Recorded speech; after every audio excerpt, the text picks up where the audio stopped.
जैसा कि आपने पहले भाग में देखा, राजू नाम का एक लकड़हारा जंगल में लकड़ियां काटने जाता है। वहाँ उसे ब्रह्म राक्षस मिल जाता है। वो ब्रह्म राक्षस राजू के शरीर में प्रवेश कर जाता है और फिर राजू रात में ब्रह्म राक्षस बनकर लोगों को मारने लगता है। इस बात का पता उसकी बीवी रमा और बाकी गांव वालों को चलता है। फिर गांव वाले नदी किनारे बैठने वाले एक साधु बाबा को लेकर आते हैं और वो बाबा राजू को एक सोने की चेन देते हैं, जिसे पहनने के बाद राजू के अंदर का ब्रह्म राक्षस शांत हो जाता है। फिर एक दिन राजू वो चेन उतार कर नहाने के लिए जाता है। तभी वहाँ से गुजरता हुआ कालू चोर उस चेन को देखता है।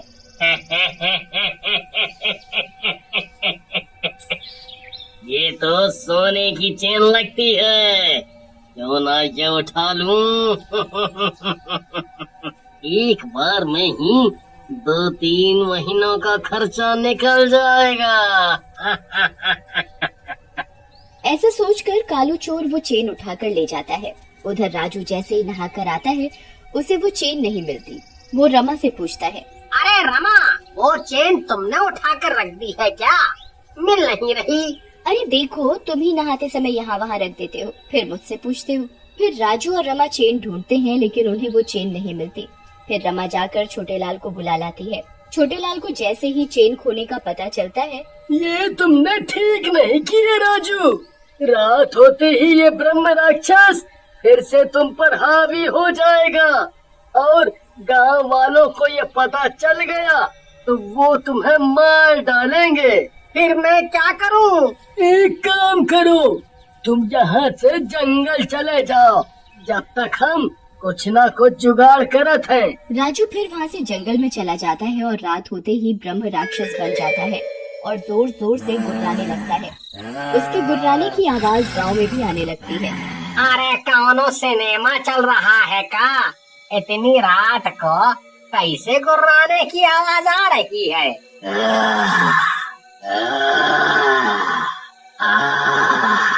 अरे रमा बहन, राजू कहाँ है? दिख नहीं रहा।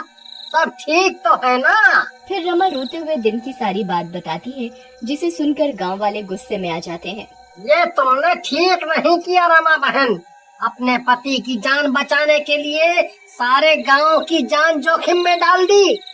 अब हमें अपनी जान बचाने के लिए उस ब्रह्म राक्षस से मुकाबला करना ही होगा। फिर सारे गांव वाले हाथों में मशाल लेकर जंगल की तरफ चल देते हैं। तभी चलते चलते उन्हें कुछ डरावनी डरावनी आवाजें सुनाई देती हैं। अरे लल्लू भाई, तुम सब लोग आगे चलो, हैं? हम जरा लघु शंका का निपटारा करके आते हैं। लेकिन जैसे ही गांव वाला लघु शंका के लिए घूमता है, वहाँ चुड़ैल आ जाती है। रुक जा मूर्ख, चुड़ैल को गीला करने जा रहा है। रुक जा, नहीं तो मैं तेरी जान ले लूंगी। अरे नहीं चुड़ैल जी, हम कुछ नहीं कर रहे। हमें माफ कर दो, हमें माफ कर दो। ऐसा कहकर गांव वाला वहाँ से भागने लगता है। अरे भागो रे भागो, अपनी अपनी जान बचाकर भागो। यहाँ ब्रह्म राक्षस नहीं, यहाँ तो चुड़ैल का मसला भी है भाई। अरे यार, इन सब के चक्कर में मैं कहाँ फंस गया? मेरी तो शादी होने वाली है। लगता है सुहाग रात नहीं होने देंगे रे ये लोग। अरे क्या रमा बहन, भला मैं आपके घर से चोरी क्यों करूँगा? मैं तो बड़ा शरीफ आदमी हूँ।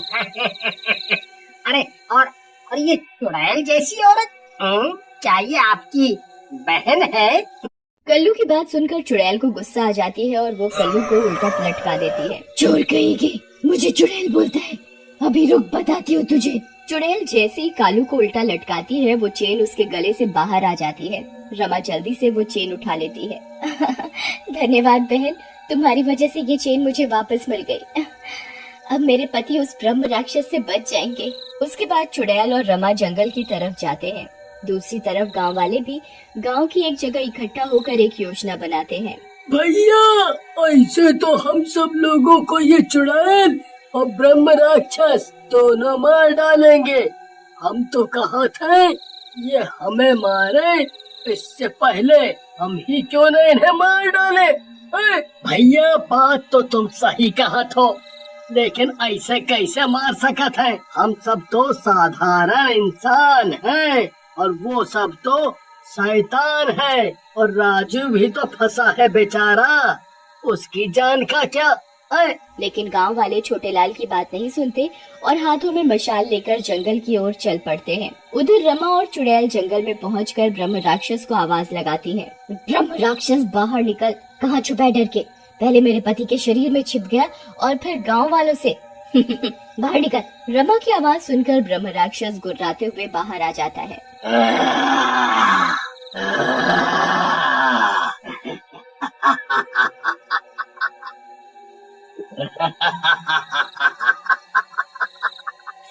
मैं डर गया।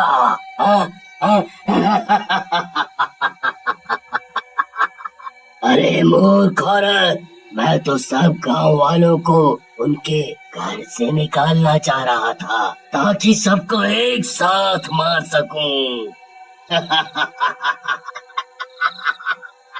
आज मेरा सपना जरूर पूरा होगा।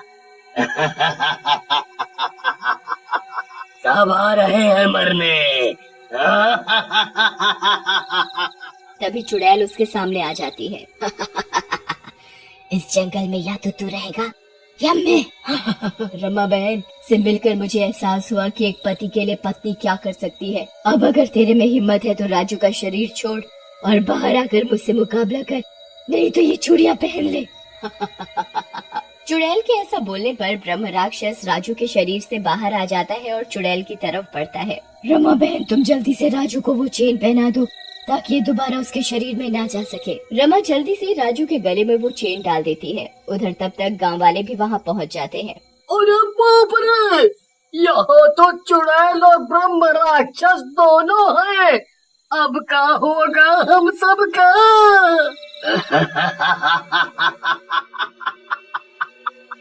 चुड़ैल, ये तूने अच्छा किया जो इस सूखे राजू के शरीर से मुझे आजाद करा दिया और गांव वालों को भी यहाँ बुला लिया। अब सबको मारूंगा। इन्हें तो तब तू कुछ कर पाएगा ना जब तू जिंदा बचेगा। ऐसा कहकर चुड़ैल ब्रह्म राक्षस को पकड़ लेती है और गांव वालों से बोलती है, गांव वालों तुम जल्दी से हम दोनों को आग लगा दो, मेरे साथ साथ ये ब्रह्म राक्षस भी जल जाएगा। चुड़ैल बहन इस तरह तो तुम भी खत्म हो जाओगी। नहीं नहीं ये ठीक नहीं है। रमा बहन हम चुड़ैले दूसरों की जान लेने के लिए मशहूर हैं। मुझे एक अच्छा काम करके लोगों का ये भ्रम तोड़ने दो। गांव वालों को मत रोको, मैं इसको ज्यादा देर तक रोक नहीं पाऊंगी। गांव वालों आओ और आग लगा दो मुझे। फिर चुड़ैल के कहने से वो चुड़ैल और ब्रह्म राक्षस को आग लगा देते हैं। अरे मूर्ख चुड़ैल, ये इंसानों जैसी हरकत क्यों कर रही है। तो मर रही है, मुझे क्यों मरवा रही है। जिंदगी में पहली बार अच्छा काम करने का मौका मिला है, भला वो क्यों जाने दूं। थोड़ी ही देर में ब्रह्म राक्षस और चुड़ैल दोनों ही जलकर भस्म हो जाते हैं और गांव ब्रह्म राक्षस से आजाद हो जाता है। एक शहर में कालू नाम का एक आदमी अपनी बीवी माला के साथ रहता था। राजू एक चाट पकौड़े की दुकान पर काम करता था, पर एक दिन उस दुकान के मालिक की मौत हो गई और फिर वो दुकान भी बंद हो गई। कालू बड़ा ही दुखी हुआ कि अचानक ही उसके साथ क्या हो गया। वो घर आकर अपनी पत्नी माला को सारी बात बताने लगा। अजी ये तो बहुत ही बुरी खबर है, अब हम क्या करेंगे। मैं कुछ और काम ढूंढता हूँ, तुम चिंता मत करो। अगले दिन कालू काम ढूंढने निकल पड़ता है। वो काफी दुकानों पर जाकर काम मांगता है पर उसे कोई काम नहीं देता। वो बेचारा निराश होकर घर वापस आ जाता है। क्या हुआ जी, कोई काम मिला क्या। कहाँ मिला, अब तो बड़ा ही दिमाग खराब हो रहा है, समझ नहीं आ रहा कि क्या करूँ। एक काम क्यों नहीं करते, गोलगप्पे क्यों नहीं बेचना शुरू कर देते। आपको तो बनाने भी आते हैं और उसमें ज्यादा पैसे भी नहीं लगेंगे। हाँ माला, ये तो तुमने सही कहा। एक बार ये काम करना भी शुरू करके देख लेता हूँ, क्या पता चल जाए। बस फिर क्या, अगले ही दिन कालू और माला सुबह सुबह गोलगप्पे बनाना शुरू कर देते हैं। गोलगप्पे बना बना कर वो एक टोकरे में भरते जाते हैं। उसके बाद माला इमली का पानी बनाती है। लो जी, सब कुछ तैयार हो गया, अब आप इनको लेकर बेचने चले जाओ। हाँ ठीक है, मैं चलता हूँ। कालू सारे सामान ठेले पर लगाकर गोलगप्पे बेचने निकल पड़ता है। वो गांव में आवाज लगा लगा कर गोलगप्पे बेचना शुरू कर देता है। गोलगप्पे ले लो गोलगप्पे, गोलगप्पे ले लो गोलगप्पे।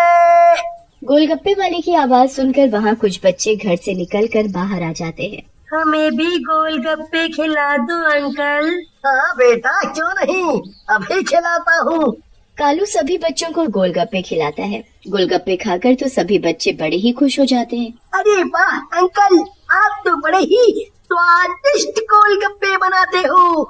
ऐसे गोलगप्पे तो हमने आज तक नहीं खाए। अरे बेटा, ये सुनकर तो मुझे बड़ी ही खुशी हुई। चलो, अब मुझे फिक्र करने की जरूरत नहीं कि मेरा काम कैसा चलेगा। कालू पूरा दिन गोलगप्पे बेचता है और शाम तक उसके सारे गोलगप्पे बिक जाते हैं। वो बड़ा ही खुश होता है और खुशी खुशी अपनी सारी कमाई लेकर घर आ जाता है। अरे ओ माला, जल्दी आओ। हाँ जी, अभी आई। क्यों शोर मचा रहे हो? ये देखो, मेरे सारे गोलगप्पे बिक गए और इतनी अच्छी कमाई हुई है। अरे वाह, ये तो बड़ी ही खुशी की बात है। हम कितने दिन से परेशान हो रहे थे, भगवान कोई ना कोई रास्ता जरूर निकाल देता है। हाँ माला, ये बात तो तुमने बिल्कुल सही की। अगले दिन फिर कालू और माला खूब सारे गोलगप्पे बनाते हैं और कालू सारा सामान रेहड़ी में रखकर बेचने निकल पड़ता है। गोलगप्पे ले लो गोलगप्पे, गोलगप्पे ले लो गोलगप्पे। काफी गोलगप्पे बेचने के बाद वो आराम करने के लिए एक पीपल के पेड़ के नीचे थक कर बैठ जाता है और उसकी आंख लग जाती है। उसी पेड़ के ऊपर एक मोटा भूत रहता था। अरे वाह, गोलगप्पे। मेरा तो ये देखकर मुंह में पानी ही आ गया। जब मैं जिंदा था तो कितने गोलगप्पे खाया करता था। ये आदमी तो अभी सो रहा है, तो क्यों ना मैं जब तक चुपके से इसके गोलगप्पे खा जाऊं। वो मोटा भूत नीचे उतरता है और कालू के सोने का फायदा उठाता है। वो एक एक करके कालू के गोलगप्पे खाने शुरू कर देता है। धीरे धीरे वो काफी सारे गोलगप्पे खा लेता है। उसे गोलगप्पे इतने स्वाद लगते हैं कि बस वो खाता ही जाता है। वाह वाह, मजा ही आ गया इतने स्वाद गोलगप्पे खाकर। अब मेरा पेट भर गया है, तो वापस ऊपर चढ़ जाता हूँ और कल फिर से इसके गोलगप्पे खाऊंगा। वो भूत वापस पेड़ पर चढ़ जाता है। थोड़ी देर बाद जब कालू की आंखें खुलती हैं तो वो देखता है कि उसके टोकरे के सारे गोलगप्पे गायब हैं। वो बड़ा हैरान होता है कि आखिर सारे गोलगप्पे गए तो कहाँ गए। समझ ही नहीं आ रहा कि ये सारे गोलगप्पे कहाँ चले गए। अभी तो पूरा टोकरा भरा हुआ था। कालू बड़ा ही परेशान होकर घर वापस चला जाता है, पर माला को कुछ नहीं बताता ताकि वो परेशान न हो जाए। अरे क्या बात है, आज आप जल्दी आ गए? हाँ, वो जल्दी ही सारे गोलगप्पे बिक गए थे ना, इसलिए। अरे वाह, ये तो बहुत ही बढ़िया बात है।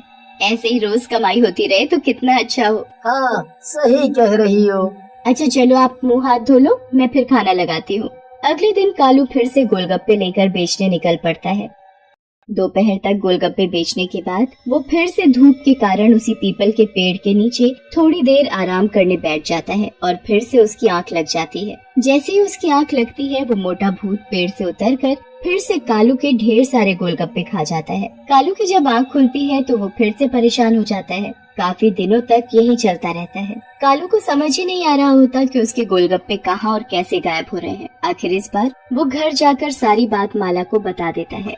आपने इतने दिन से मुझसे ये बात क्यों छुपाई, और आप काम के टाइम पर सोते ही क्यों हो? अरे, दोपहर के वक्त इतना काम नहीं होता तो थोड़ा आराम कर लेता हूँ।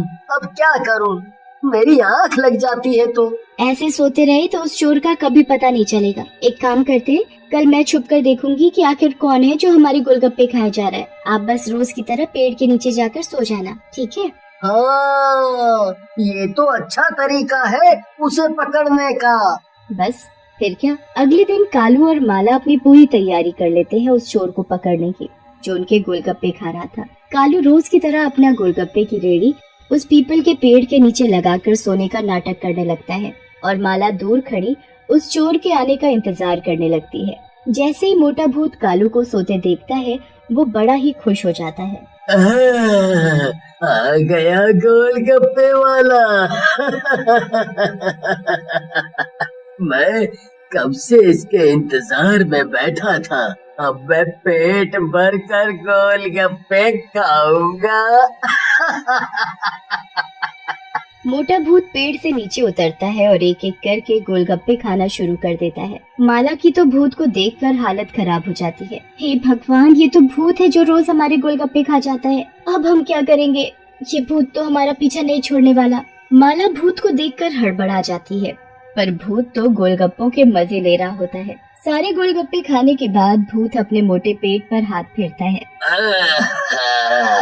मजा ही आ गया, पर लगता है मैंने आज कुछ ज्यादा ही गोलगप्पे खा लिए।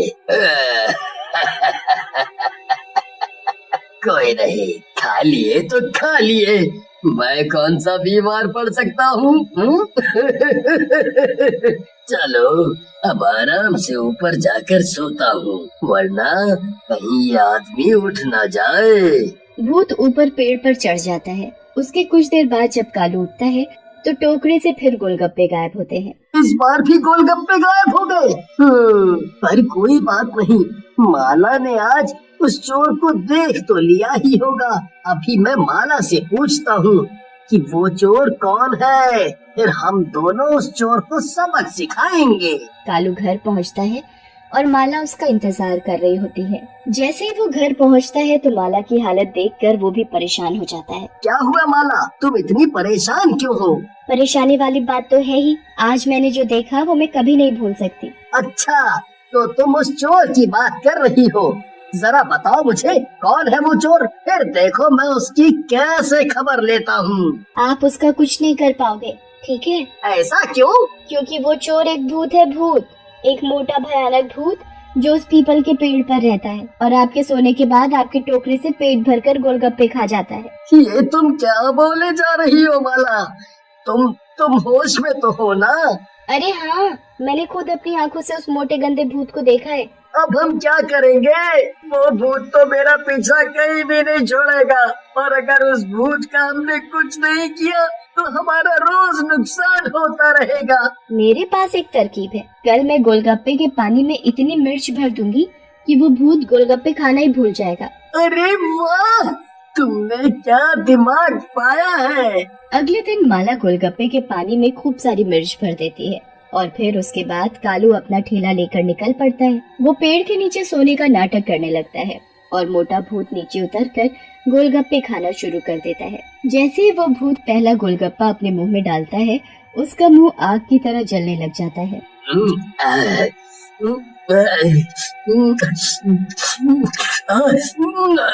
अरे मर गया रे, मैं मर गया। अरे मैं क्या करूं, मेरा मुंह जल गया। माला दूर से उस भूत की ऐसी हालत को देखकर बड़ी खुश होती है। कालू भी चुपके चुपके आंखें खोलकर देखता है तो उस भूत की हालत पर हंसने लगता है और उसकी हालत इतनी बुरी हो जाती है कि वो कभी दोबारा कालू के गोलगप्पों को हाथ भी नहीं लगाता।